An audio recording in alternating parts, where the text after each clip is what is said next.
여러분 안녕하세요. 나연수 목사입니다. 서울은현교회 새가족반 영상을 시청해 주셔서 감사합니다. 오늘은 하나님 나라에 대한 이야기를 함께 해보려고 합니다. 사도 바울과 예수님의 제자들은 예수님의 십자가와 부활에 초점을 맞추어서 그렇게 말씀을 많이 전했습니다. 중요한 이유가 있는데요. 왜냐하면 십자가와 부활 사건으로 말미암아 우리 예수님을 믿는 모든 사람들이 하나님 나라의 백성이 될 수 있었기 때문입니다. 우리 예수님께서는 이 하나님 나라에 대한 이야기를 그야말로 본격적으로 풀어놓으시고 그것을 자신의 삶을 통해서 하나님의 나라가 무엇인지에 대해서 친히 보여주셨습니다. 오늘은 여기에 대해서 함께 나눠보도록 하겠습니다. 여러분, 그러면 하나님 나라는 무엇일까요? 이것을 잘 보여주는 구약의 대표적인 성경 구절이 하나 있는데 읽어보겠습니다. 여호와께서 그의 보좌를 하늘에 세우시고 그의 왕권으로 만유를 다스리시도다. 아멘. 구약의 성도들은 하나님께서 저 높은 하늘에 보좌를 세우시고 세상을 다스리신다라고 생각했습니다. 물론 이것을 갖다가 우리가 물리적으로 지금은 이해하지 않고 있죠. 저 하늘 위에 그 넓은 광대한 우주 위에 그렇게 하나님이 계신다라고 생각하지는 않습니다. 이 세상의 저 높은 곳에서 이 세상을 바라보시면서 이 세상에 있는 모든 것들을 다 아시며 그것을 친히 적극적으로 개입하시고 다스리신다는 의미에서 하늘이라는 이야기를 쓴 것이고 보좌라는 비유를 사용한 것이겠죠. 그런데 중요한 것은 하나님께서 그렇게 세상을 다 알고 적극적으로 다스리고 계신다라는 믿음이었습니다. 여기에 대해서 이런 이야기를 써놨죠. 구약과 신약에는 중요한 여러 주제가 있지만 그 중에서도 가장 중요한 것은 하나님 나라입니다. 근대 이후에 나라는 국민 영토 주권을 먼저 떠올리지만 성경에서 나라는 하나님의 다스림을 뜻합니다. 구약의 선지자들은 메시아 곧 그리스도를 통한 하나님의 다스림을 간절히 기다렸습니다. 신약의 사도들은 예수 그리스도를 통하여 하나님의 나라가 시작되었다는 것을 온 힘을 다해 증언했습니다. 그만큼 하나님의 다스림이 있는 곳에는 좋은 일들이 있었기 때문입니다. 그 좋은 일들이란 다름 아닌 회복과 풍성함입니다. 불신 때문에 모든 관계가 엉망진창이 되었다라고 했었죠. 하나님을 불신하면서 하나님과의 관계가 깨어졌고 나와 나의 관계, 나와 모든 이웃의 관계가 그야말로 비참하게 되었다고 했습니다. 하나님으로부터 하나님의 형상들이 끊어졌으니 하나님으로부터 오는 좋은 모든 것으로부터 분리되었겠죠.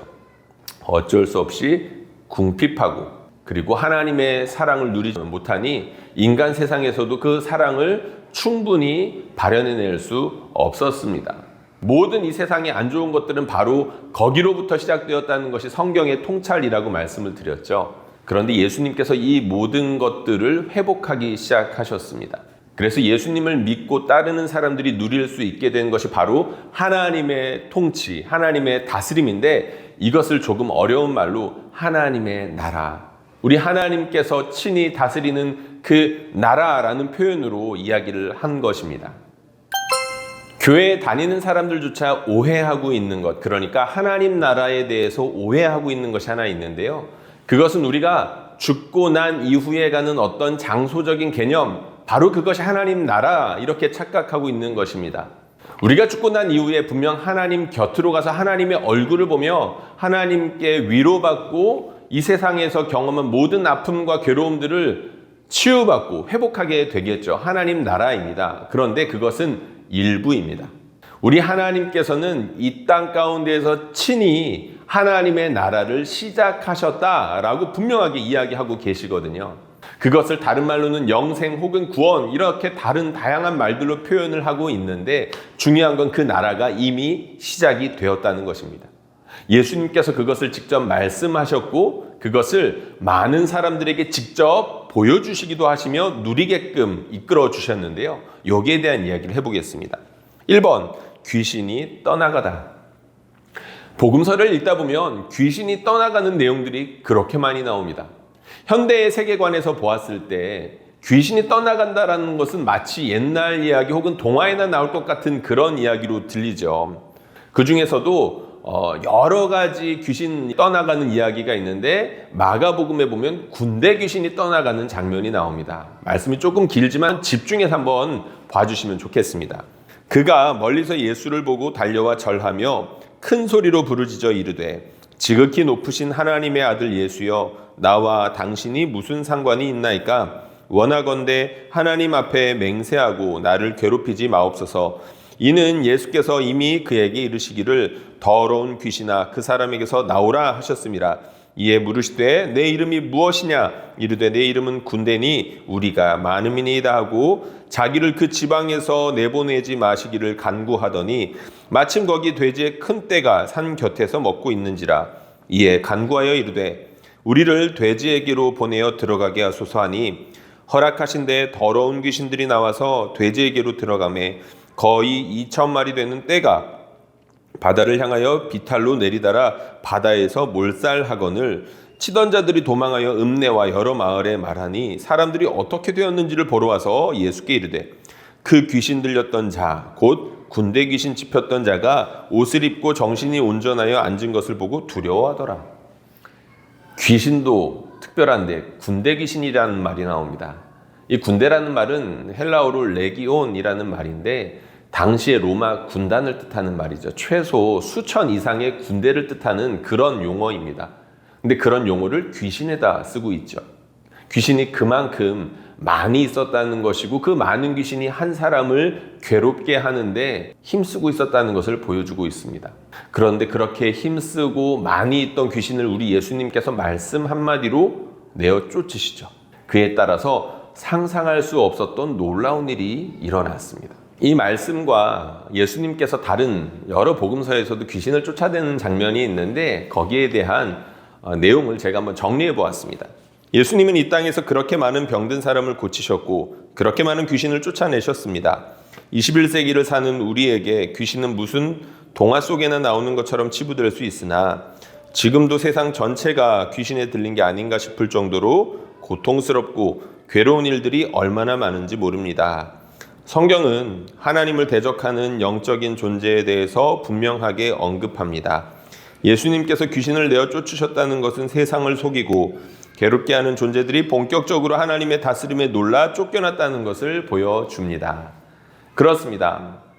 성경에서 사람이 하나님을 불신하면서 하나님의 말씀을 어기고 마귀의 거짓을 믿고 따라가면서 이 세상이 끔찍하게 되었다. 비참하게 되었다. 사람들은 영원한 하나님의 심판 아래 놓일 수밖에 없었다. 이런 이야기를 했었죠.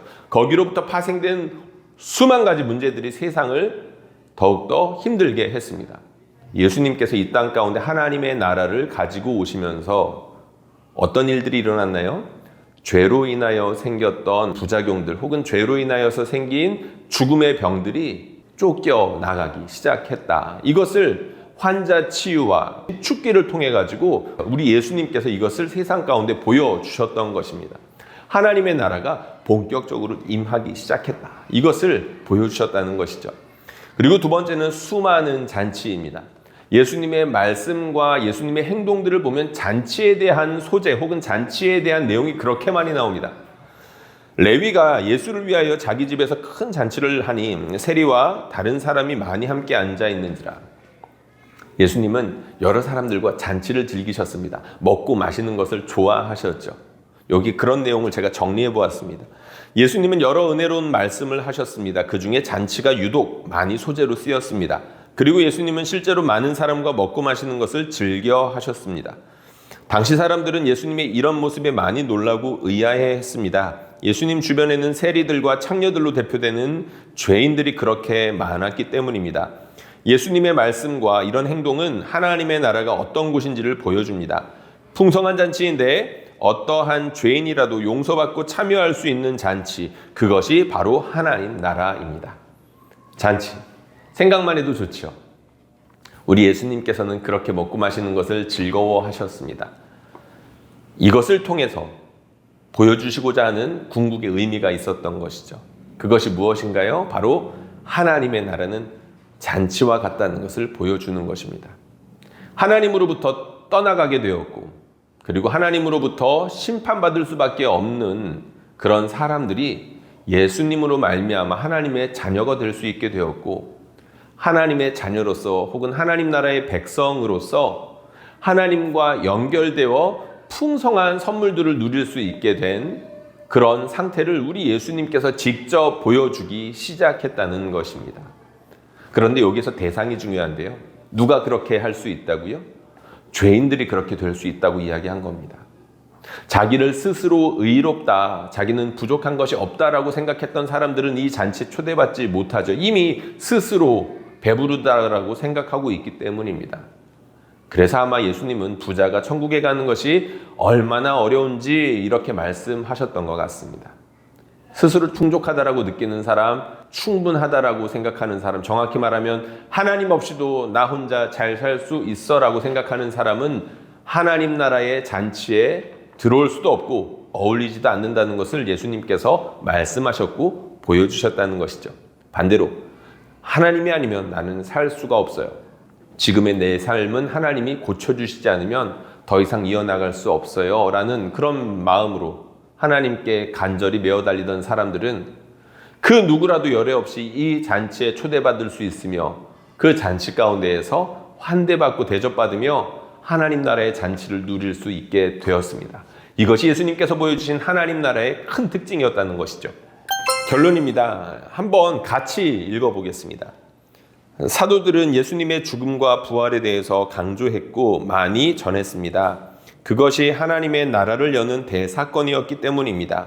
하나님의 심판 아래 놓여있던 사람들이 십자가와 부활로 대표되는 하나님의 은혜로 하나님의 자녀들이 되고 영광스러운 삶을 시작할 수 있게 되었습니다. 죄인이 의인이 되는 열쇠, 심판받아 영원히 죽음의 고통을 당해하는 사람들이 천국의 복음을 영원히 누리는 대반전의 열쇠가 바로 십자가와 부활에 있었던 것입니다. 그런데 예수님께서는 하나님의 나라를 복음이라고 말씀하셨습니다. 또한 자신의 사역을 통해 하나님의 나라가 회복의 나라이고 누구라도 환대받는 잔치하는 나라임을 보여주셨습니다. 십자가와 부활이 하나님의 통치를 본격적으로 알린 사건이었다면 하나님 나라는 하나님의 백성들이 본격적으로 하나님의 다스림을 힘입어 여러 혜택을 누리는 것이라 말할 수 있습니다. 예수님을 믿고 따르는 모든 사람이 하나님 나라의 복음을 누릴 수 있습니다. 그리고 이러한 누림, 혜택, 영광은 교회라는 공동체를 통하여 구체화됩니다. 다음 시간부터는 하나님 나라의 모델하우스라 할 수 있는 교회에 대해 이야기를 하겠습니다. 질문입니다. 여러분의 삶에서 하나님께서 눈에 띄도록 놀랍게 다스려 주셨으면 하는 부분은 무엇인가요? 오늘 말씀의 내용을 대입해 보시면 됩니다. 우리 하나님께서 다스려 주셔서 치료해 주셨으면 하는 부분, 우리 하나님께서 다스려 주시면서 내 삶이 좀 더 풍요로워지고 풍성해졌으면 하는 부분이 어떤 것인지를 한번 답해 보는 것입니다. 여러분 영상 시청해 주셔서 감사합니다. 1편에서 5편까지는 복음에 대한 이야기를 한번 해보려고 했습니다. 6편부터는 이 복음의 내용을 구체화하고 실현하고 있는 교회에 대한 내용을 함께 알아보도록 하겠습니다. 감사합니다.